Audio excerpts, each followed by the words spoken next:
Show does. Liberty Walk Ferrari 355 splits piece at Rosy Forms and sat on air ride with those canards. This is the start of something special. Like, why not? They got a Viper V10 in the Datsun. 5-to-1 manifold each side. And of course, white arches to match. I mean, drawn back to the burnout. I can't see what's going on. There's too many people. There's RWB Porsches.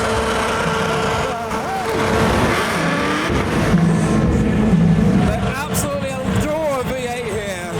Even 911s get that treatment. I've just bumped into Jay from Plays, a show in the UK, and hopefully tomorrow, at the end of this video, I'll be able to show you some of the burnouts from inside the arena. I think it's just finished now. So for now, we're going to look around my favourite cars of the show. I'll try and capture variety, like the trucks with rear wheel steering, and Mr. Monopoly Man with all the money that's spent on builds like this. We've got classics too, like this insane turboed Dodge with carbon fibre panelling. Absolute pieces of artwork. We've got EVs that I'll hopefully actively try to ignore. We've got custom pieces of Americana, like another Liberty Walk vehicle. Honestly, I had no idea that Liberty Walk did Camaros and stuff like this. We'll see plenty more Liberty Walk vehicles throughout the video. Of course, Neons will be brought back, and we'll see plenty of JDM as well. Looks like it's had a bit of an incident, that S14. Look at the little puppy dog. I'm here with a group from Petrol Hedonism Club. We're here with EBC Brakes. They're on stand in the Central Hall, and this video is all thanks to Car Vertical, who have sponsored the video, and I'm looking out for cars of my own as well. We even have an MGC GT, I am guessing, because that is an MGC bonnet. It might be a B just with the MGC's bonnet. You don't get a lot of these in the States, especially with the fishmouth grille. That's the same grille that mine's got. Very rare grille, only in circulation for about 1 or 2 years. Okay, check out this Porsche 911 wide body. This is the race car section. They'll be putting on displays throughout the week. It's mostly full of Corvettes. You've got McLaren 570S as well. At the moment, we've got a Mustang putting on a drift demonstration to the vast crowd.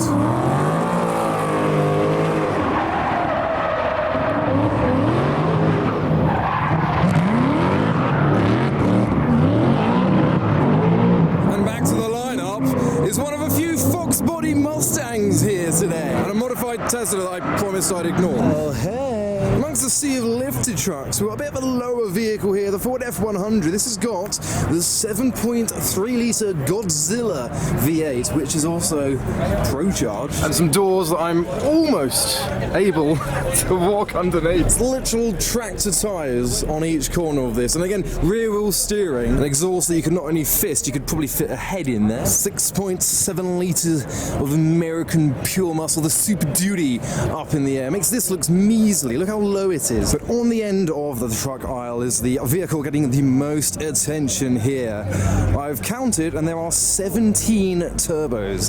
This is the truck that Whistling Diesel built himself. I think he's now sold it on, so it's not his anymore. But apparently he put it on the rolling road, and it really didn't make that much difference adding more and more turbos. But effectively, it did not blow up, and you can tell because it's still here. A little bit dirty and ratty underneath, and a little bit rusty. It's been sat for a while. I'm guessing the horn blasters are who have bought the car, and they've matched the front with the rear with more than 17 horns. 2, 4, 6, 26 of them to be precise. Also, in true Whistling Diesel style, the claim was 38,000 horsepower from the 17 turbos. But our other vehicle next door is the self-proclaimed Montemino, a Monte Carlo with an El Camino. So whilst you've got the Monte Carlo style up front, you've got the El Camino bed in the back for various types of activities. Twinned with tyres that look like they've been painted on. It's quite a different vibe from the truck next door. And this whole SEMA trip has been made possible by the legends at Car Vertical. You're going to love this if you are buying a car with 20% off. There's a discount in my video's description. Let me tell you why. So this example is a Cadillac Escalade, and as you can see, damage.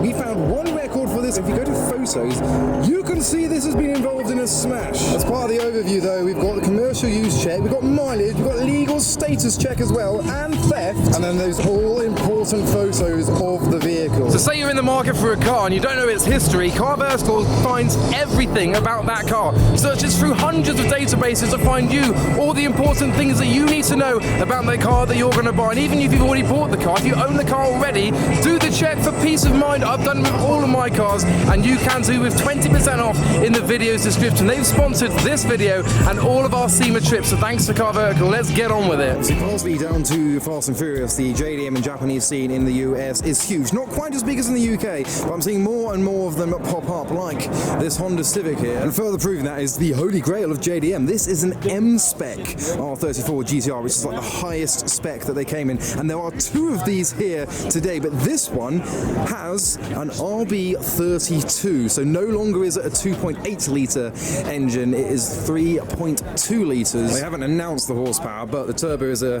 G42 1200 series. That could be a clue. Right, another car of mine to tick off the list. We found a Nissan 350 set. Oh my goodness. Intricate, that's the word. Yes, intricate. You could slice a million fingers off with every single angle on this body kit. Even the headlights haven't been left alone with this mighty looking car. Let's have a look inside. We've got the golden roll cage. What's in the back? A box of stuff. Even little details like the vertex indicator extenders. It seems it's got cruise control still. There's two various styles of modification here. We've got the Dodge Challenger, turbos instead of headlights, so you couldn't drive at it dark, but no risk of not being seen in the Charger. This one is, I'm going to call it a dragon. It might be some kind of lizardy thing. It's got gills and scales. It's all very blue. The Night King, they call it. Lambo doors at the front, normal doors at the back, and inside, full custom interior. Got a bit of Euro on display with more slicey, stabbiness, especially, look, the discs on the front that protrude out more than they probably should do. The lights that look like they could spell something rude. And just as many sharp edges at the rear. Look, you got that diffuser down there, spoiler up top. Alongside the Mark V Super, this Mustang looks like it's been kind of lost inside the body kit. Take a look at that. Never seen anything like it. It's been made in a wind tunnel, hence the shape of the vented rear end. So this is the aero passage through there. You can see a bit of light at the end. You've got graphics over the bonnet reminiscent of the current Mach 1 Mustangs. 300 SL wide body. Unfortunately, due to what I said earlier, I'm not allowed to film it. It's an EV. Hi. Well, this, as I'm sure you can tell, is a Dodge Challenger. And this, as I'm sure you maybe couldn't tell initially, is also a Dodge Challenger, made to look like a Plymouth Roadrunner, the pointy front end, and then the tall spoiler at the back. It's branded up as well. There's Little Miss Roadrunner there. And why would there be a Model T at SEMA? Like, what about this could... Oh, I see. It's, all makes sense. This came in, looks like it's from a children's TV program, all the colour. I'm trying to work it out, look. Slow Porsche, okay, and then gotcha.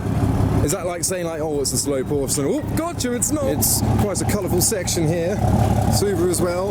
Lights underneath the truck, hiding away. I'm not going to stick my head in that one. And one of many 400Zs. Now, last year I saw my first few. I've since seen a couple in the UK, and now they're all being modified. So, got the colour fade from green to black, stealthy at the front. I found Mater. It's been taking a break from Counter. I mean, he's come to SEMA, a drivable replica of Mater by a colour flip wide body G87 BMW M2. Mater's even got a replica engine. I think that's part of the bonnet or hood. But you might have noticed this little frog in the background.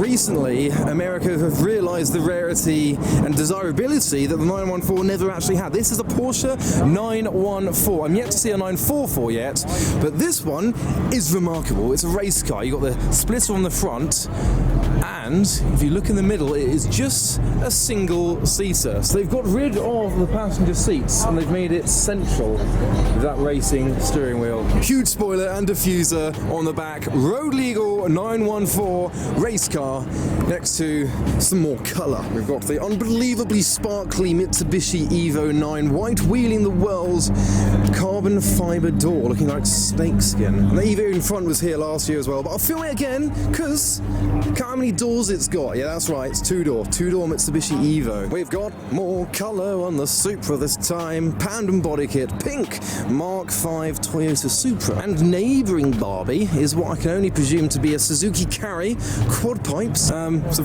4 exhausts for just 3 cylinders. Our next move over is even more JDM and even more Liberty Walk. One of 2 Liberty Walk R32s here at the show this year. And I guess you could call this Bozazuku inspired as well, with the extended bonnet, large splitter on the front, external oil cooler in front of the intercooler, and squared off arches to the narrow wing at the back. It's starting to look like a 1-to-1 scale toy box, like toy car to reality. And well, that's all the more evident here with the straight 6 hot rod wearing a helmet. We got one of 2 DeLoreans at the show. This one's a little bit different though. Go to the rear. You'll notice it's pretending to be a Ferrari. And whilst Vegas is getting a bit dark outside, we've got 4 halls to look at inside. So let's take a look. So we start off with a debumped or defaced Dodge Challenger convertible with Lambo doors and wide arches. It's like being back in the UK.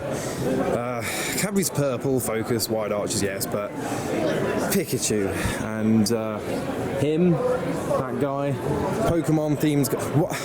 I didn't know that themed cars like animated characters were in America as well. I didn't think it would spread, but we're going to spread on to, well, beyond the M3 again. That's something we see in the UK quite regularly, but this Bel Air is not. I don't know where the rear lights are gone, but you'll notice the fenders, I'm going to call them, the arches, the wings, that is different to that.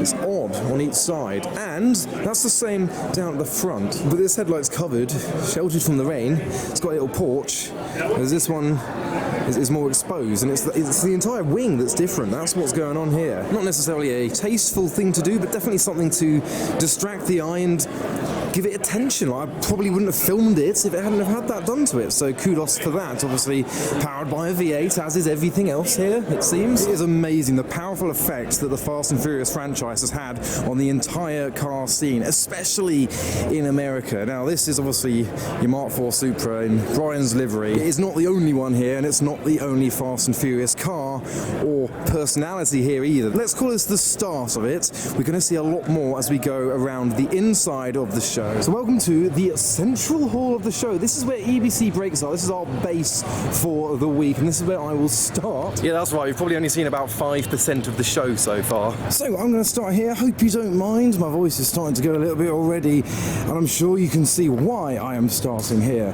This is America's fastest street car, the Gen 5 Dodge Viper GTS. And what I love about this car, I saw it earlier with the clamshell on, couldn't see the engine, but I could see, obviously, you've got 5 exhausts this side, and around the other side you've got the 5 exhausts. These are meant to be V10s, but one of the exhausts is in fact a wastegate because it's V8 twin turbo. So that's how it's provided. 4,000 horsepower. It does 6.1 seconds in the quarter mile, and yes, this has been and is driven on the streets. So you've got the parachute at the back, the long spoiler, and still has number plates just about. And a bit of a surprise for me at the Hemming stand, this car is for sale, the 2020 Corvette C8 Le Mans car. This is pretty. 1972 C3 Corvette with a 582 cubic inch V8. That's like 9 litres of pure American muscle, and probably one of my favourite colours, cherry red, looking beautiful with the chrome wheels and side pipes. And then we've got a different take on a C8 Corvette competition car. This one is a C8 drift car. Unusual to see a mid-engined drift car, but this was a flood-damaged Corvette C8, and now it's got 1000 brake, manual sequential gearbox, and of course the full Liberty Walk wide body kit to make it resemble the competition cars. And around from that we have Dave Kindig's beautiful creation, the LS7 powered C1 Corvette, a very early C1 with this beautiful rear end. Take a look at that with the maroon roof matching interior and carpeting. Obviously I'm going to be drawn towards the Cobras. Here's another Factory 5 example with a couple of turbos up front. Then moving on from Factory 5, we have Superformance with their flagship being named the CSX 10,000 Series Super Snake Supercharged 1,000 horsepower Godzilla powered Cobra. It makes this 850 horsepower example look rather tame, but when you consider mine's got 350 horsepower and still can get in the 12 seconds on a quarter mile, a car that weighs just over a ton, it is absolutely crazy. Almost as crazy as the hoovering and the carpet. Look at the patterns on this. And then obviously, yes, the Chip Foose Lincoln Continental, another beautiful two-piece. It's quite a lengthy walk, especially considering it's a two-door cruiser. Imagine cruising down the Las Vegas Strip in something like this. We've got the Fast and Furious 9 Dodge Charger. I believe this is the exact one that was featured in the movie, and if you remember Fast and Furious 9, yes, it's mid-engined. There's your obligatory NOS. Another crazy Corvette C3, this one looking like a time attack racer with the carbon fibre front splitter and even bumper. I love those LED headlights in replacement for the pop-ups that it would have had. Massive spoiler on the rear as well. We've got the bravest wheel decision on the yellow Honda S2000 hardtop. Oh, we've got some security patrolling with Jay Leno through the stall. G'day, Jay. Keep going. And welcome to the EBC Brakes stand right in the middle of Central Hall. Caterham have brought along one of their cars, the 310R, a US registered car. They don't have a lot of Caterhams here, so they are very impressed to see one on stand. This gets a lot of attention. And then Giro has his VR6 Volkswagen Corrado that he drove across the width of the country to get here. 3,500 miles in the VR6 Corrado that will be won later on at the show for Make-A-Wish Foundation with Carverscal and a heap of other sponsors. Maybe one day I'll join them on a little road trip across America, but again, Americans don't really see Corrados that often, so it's getting a good amount of attention, this car. I'm being intrigued by the Tyne stand, or Teen, as they're showing off the smoothness of their suspension. And the water doesn't spill, but it's barely full, to be fair. Monster Truck be monster trucking with the greasiest of tyre shiny tyres. And alongside the standard looking 997, we've got a 964 with a massive wide arch kit, all in carbon fibre. And even the roof, what's like a roof rack in carbon fibre. An off-roading Sahari car, but with lightweight components. We've got the LS Swaps G35 wide body, probably amongst the deepest dishes I've seen so far, especially at the rear here. Look, you can't even see the rim until you come right close to it. And around from that, we've got the Pandem body kit on the 300ZX. So Pandem kits often have quite squared off arches there, so it's not quite as curvaceous as some others, and a spoiler at the back as well. But probably one of the most impressive cars in this hall, if not in the show, is this 1935 Plymouth. I don't know if you can tell, but that is a Dodge Viper V10 brought out to 9 litres. You've got the carbon fibre arches on it, so it's the 35 Plymouth body kind of lost in the middle on a Corvette chassis with a Viper engine and a gorgeous mixture of modern with old, with the headlights nestled in the front grille there, with the Plymouth and Chrysler Motors plaque on the front. I think there might be 3 Liberty Walk R32s. Well, that could be a 4th one if you want to call it that. It's like a little trolley go-kart drift car with a hydro, and then there's a koi pond for some reason. Got cherry blossoms. The Liquid Molly stand is all very Japanese with the Liberty Walk car. So I think there's one of these in the UK, and now there's going to be so many more. I think Lando Norris has got one. Seeing them a lot more regularly, this Liberty Walk style on the R32. Now I want to show you one section behind this satin green, almost Joker-themed C8 Corvette. So along with the Fast and Furious theme of this year, Sung Kang, who plays Han in Tokyo Drift, has got a film coming out. It's called Drifter. And when I was in Walmart, I just bought this chaser because this is new for Hot Wheels. This was in Tokyo Drift. If I can find him, I'll get him to sign it. He has been at the stand, but I don't think he is at the moment. So he's been mingling, talking about his film Drifter. So these are the cars that are going to be represented in the film. The Valeside Datsun, and look at the angle kit on this McLaren 12C drift car with the Harrods Mixed colours, looking crazy. He's checking and 1-2-2ing. Well, I want to show you the cars that are behind his stand. So this is a McLaren 12C shell, or chassis if you like, the tub from a McLaren 12C. Slightly recognisable there.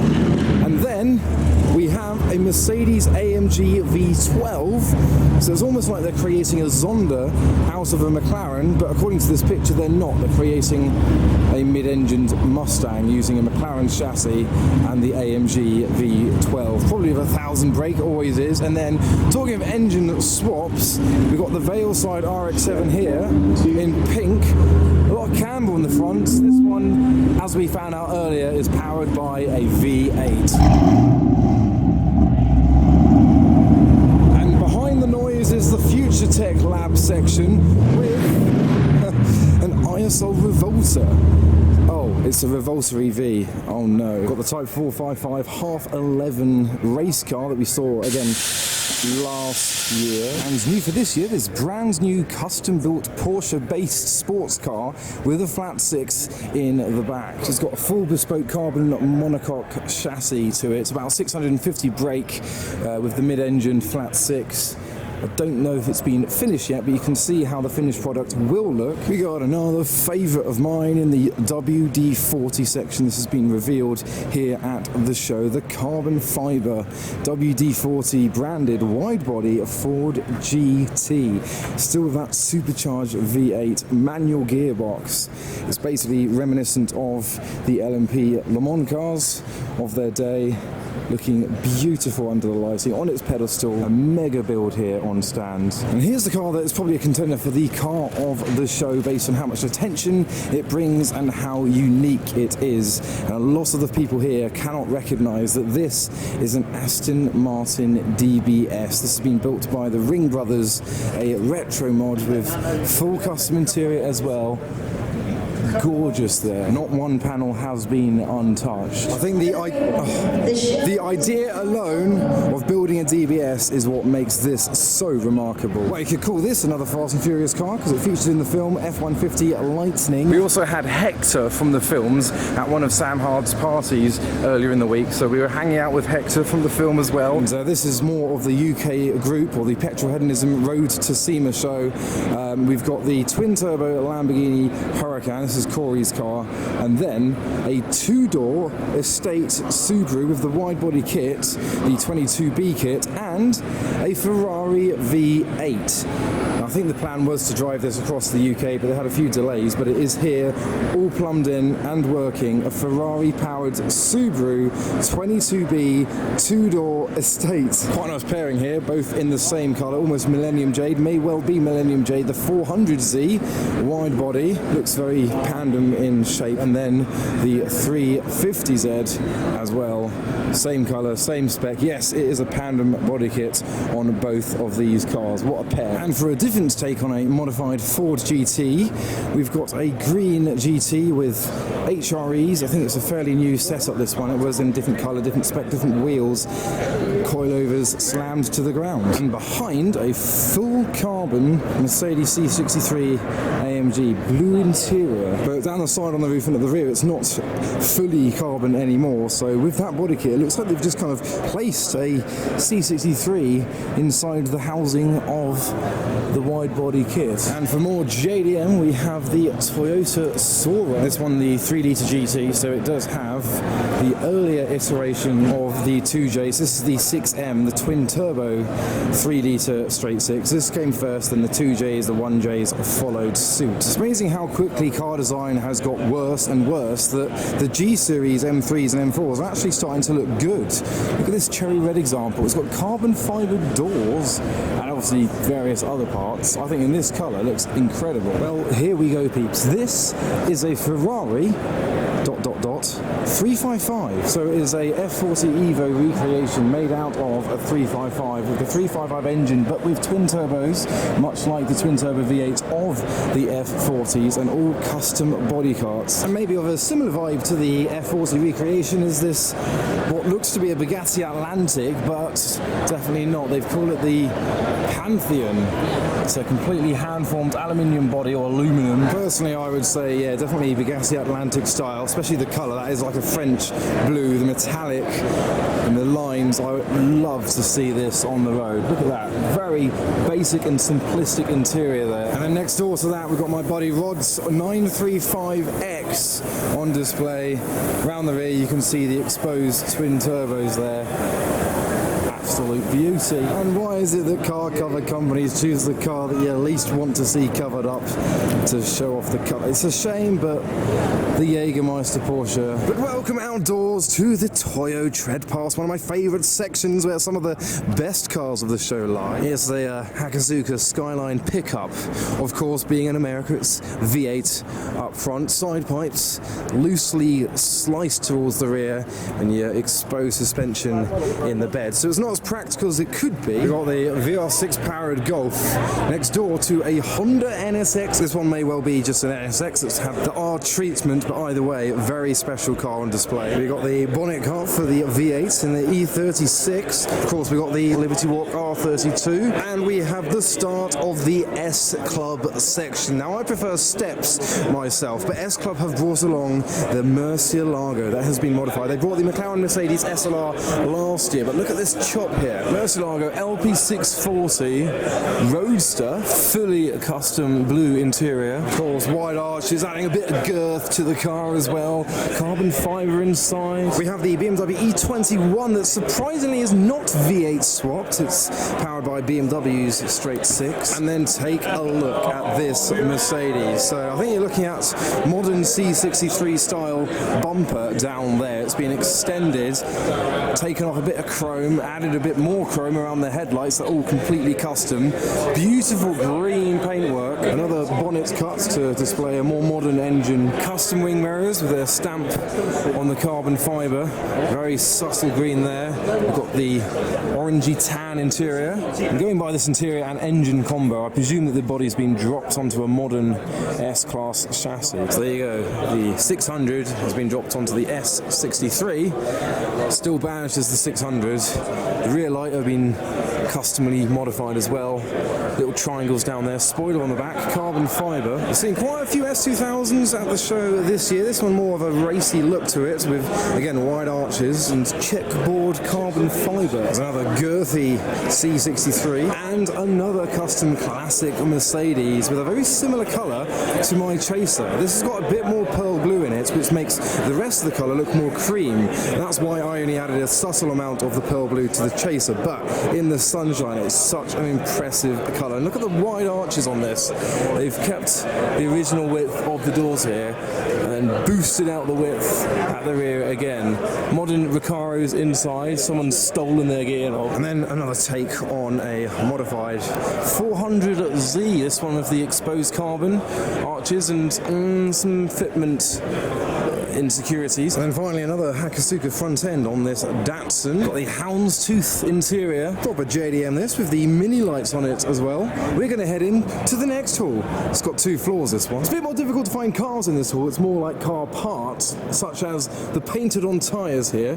20 profiles. Oh, well, there we go. A Rick and Morty R34. I believe this to be a GTT, just with the Z-Tune kit on it. And we've got another R34 GTT again, because look, it's got 4 doors. GTTs are particularly rare in the States, because if you're going to import an R34, you might as well do a GTR. And its neighbours laughing at GTRs and the number plate. Let's have a look, do a little gearbox check. It is manual. And of course, turbo 2J. Expect no less. Now, by this wide body Audi is a Corvette. Fun fact. Hyundai Kona. Is it? Come this way. Come this way, along to the rear of this monstrosity. What do you expect that to be? It's a Volvo, but turns 90 degrees, isn't it? Yeah. You've got quad pipes. Oh, it is Volvo. That is fantastic. That's my favourite car in this hall, at least. We haven't seen many cars, but one of my favourites of the show. The dishes of the wheels, we've got forged carbon with little bits of sparkly dust thrown in there, and then we've got some cartoons on the brake calipers. The width of the sills here, it's sat on the floor. You might be able to recognise the interior there. Manual, 6-speed, and then some spaceships that look very AI. Lots of camber on it too. So there you go, the most custom C6 Corvette in the entire world, I presume. And whilst our friend Brad has brought his drift limo Mercedes, we've got an off-roading Mercedes here as well. Oh, and look at this. We've got a Lister Storm, Bugatti Veyron, mind the paintwork. They're all, oh, it won't be paintwork, they're camouflage wraps, isn't it? Now, if Midnight Club Dub Edition was set in 2025, this would be what you're looking at. The Cullinan, with what size wheels are these? I mean, the profile's probably 20. 25 profile, 26 size. And I think we've got a few more supercars now. We've got McLaren P1, colour flip, some 5-spoke wheels, maybe reminiscent of the F1 LMs on the colour flip McLaren P1. Oh, right, now we've got another custom Rolls Royce. This reminds me of the new Jaguar project, this front end. Satin pearlescent white with wide body all the way down the car to the orange interior.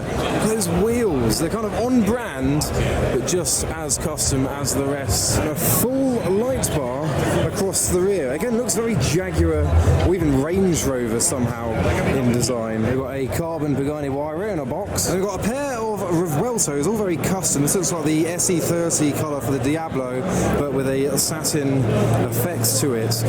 But they've been overshadowed by what's next door. So you're looking at a Bugatti EB110 at the SEMA Show with dynamic PPF, which is obviously changing the colour of the car, and custom forged wheels. Still with the Bugatti logo in the middle, that central lug nut at SEMA bit of use. I don't think anyone ever expected to see an EB110 at the SEMA Show. Not only that, putting it in a section like this alongside the most custom Pura Sangue I have seen, with blue forged carbon details. A little baseball cap rear end there, and then one up top. Blue stripes, panoramic sunroof. They've even done something a bit more cease and desisty. They've made the badge blue as well. But up in the top floor we have a PS13, painted like a lowrider. That beautiful paintwork. So it is a PS front end with the S13 hatch rear. There is a name for that, I can't remember what it's called. One beer. A what? One beer. One beer? Yeah. Is that what they call it in Australia? Because I've never heard that. Or Slady. Slady? Oh, Slady. Slidey. Whilst downstairs we had the custom C6 Corvette, we now have a custom C7 with a man in front of it. Lamborghini doors and red carbon on the roof and under the bonnet. This is cool here, the Datsun pickup. It almost looks like you've got an entire car up to here, and then they've just added a bed on the back. Should be a 4-door pickup, really. It's a Datsun 1200, little 1.2 litre engine. It's been imported. Such a quirky design. Now, we could not believe our eyes. We saw this on the road a few days ago on its way into SEMA. It's like, there's a Corsa B here. So this, in the States, was sold as a Chevrolet. So you've got Chevy badges. Why have they put it all the way up there? Hopefully we'll see it on the rollout. So the Chevy Corsa, got a turbo on it too, and there you go, GSI 16 valve. This car has actually come from Brazil, funnily enough. But next around into the North Hall, we've got an initial wow moment with the clown car. Like, big wows, very orange. Look at that interior. It's absolute craziness, and TV inside as well. She has got some lovely ice cream cones. We've got another S2000s, this one with a bicycle just about mounted to the side of it. It's been strapped to the roof that you can't erect. Oh, this is gorgeous. I think that's my favourite colour combo of the show. Look at that.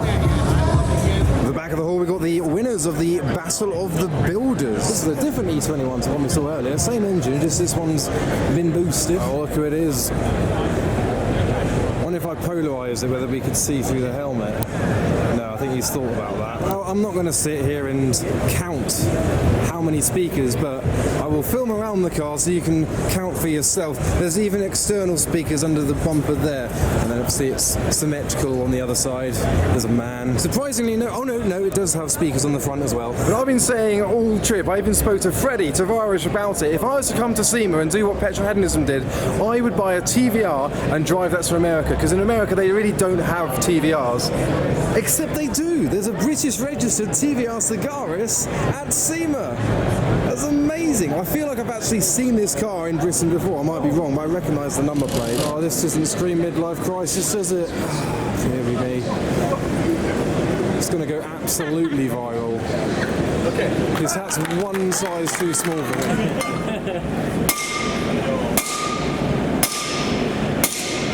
Whatever could be around the corner? There's some tense music playing, big screen, some sportsmen. Got a bit of a red carpet display here of the Dodge Charger. Obviously we've put the trucks at the back because they're the taller cars, and Lambo doors are visible.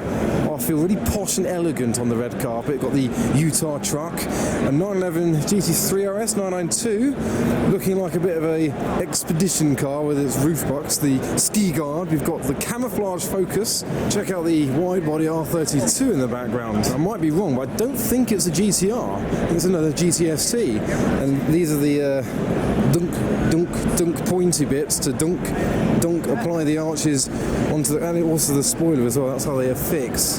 No, it's not a GTR. Rare. Here's the Joker-mobile, the Dodge Charger, with 4 Lambo doors and very brave wheels there, and purple interior. Again, a Joker theme, but fortunately without the Joker plastered all over it. In fact, okay, well, pretend I never said anything.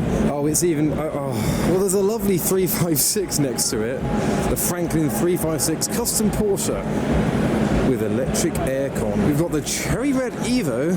It's been built with Daddy's money, but he's Daddy himself. And right at the back of the hall, you wouldn't expect to see a Pagani Huayra in like the section that no one goes by, and they've got a full carbon Huayra Roadster. So it's got a grey tint on the exposed carbon and then blue tint in the middle, but you can still see the weave as well. But the final section of this room is a Fast and Furious zone. I told you there were lots. So these are all accurate replicas of the cars from the film. So we start off through the crowds with the Mark IV Supra and R34 combo. Now, interestingly, I don't know if you'd noticed, this R34, it's still badged as a GTT. So again, it's not a GTR, which is obviously what Brian's R34 was. It's a GTT that's been turned into the Fast and Furious recreation. And above the Jester, we've got this Mark IV up here, and probably one of my favourites, Suzuki's S2000. I think we do have one of these in the UK, a replica of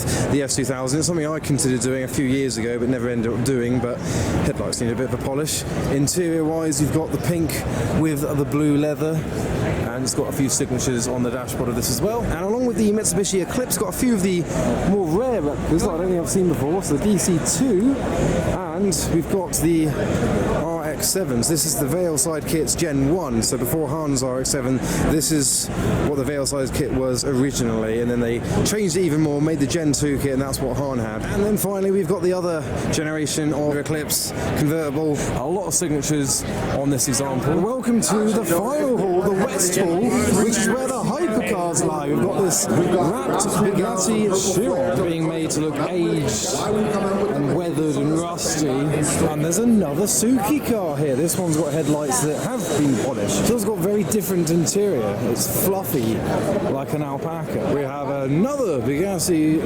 Chiron on show with the Senna GTR behind it in the Marlboro livery. We've got a bright green Hennessy Venom F5 next door to the Apollo IE, blue with carbon. And the surprise of the century, a Lotus Esprit. Whitney Houston's looking good for her age. Okay, now we've got another R34 that claims to be a GTR. It's not in the style of most GTRs. At the rear, it's got large spoiler at the back, and you'll notice R32. So it is an R32 with the 34 front end on it, and infinity rear lights. Now, I know what you're thinking here. We've got a BMW Z4. Well, unfortunately, you're wrong. This is a Mark V Supra. Supra Z4. Supra Z4. We have my Viper number 3 of the trip, the green Viper ACR. And our final section consists of Alex Choi's fully colour-coded McLaren P1. Yeah, this looks like a model. model, but is actually a genuine car. It's just got, panels over the screens, over the lights to give it that effect. And with most of the crowd of the entire show, a demonstration of F40 versus the Liberty Walk Autozam. So I'm trying to show you the brushed metal effect on the Autozam and then the same on the F40. And we've had Liberty Walk R32s, we've had Fast and Furious R34 GTRs, and now we have a Liberty Walk Fast and Furious R34. And on the G-Technic stand, we've got a rather familiar Koenigsegg from the UK of Zach's garage gleaming under the lighting. Look at the gloss on the Koenigsegg. Oh, look, they've put a screen on the front of the Tesla so that it can make the Tesla look a bit like a Tesla, or other vehicles like currently. Or a beautiful sunset. We've got an off-roading Ferrari GTC-4 Lusso, a bit of a lift kit in it and knobbly tyres, and the absolute craziest Mustang in existence. Is it lit? Is the bodywork? It looks like LEDs underneath the entirety of the bodywork. How on earth? Yes, it is. No, surely not. It's changing colours as we speak. So you got exhausts out the bonnet, 2 of them, maybe wastegates, and then the craziest bodywork in existence. They call it the Bloodstang. That is unbelievable. And finally, we have the last McLaren P1 in existence. So this car wasn't even a car 4 weeks ago. They have various spare parts, chassis, shells, body pieces, and they have put together a McLaren P1 in record time for this show, creating an additional chassis number for a car that never existed.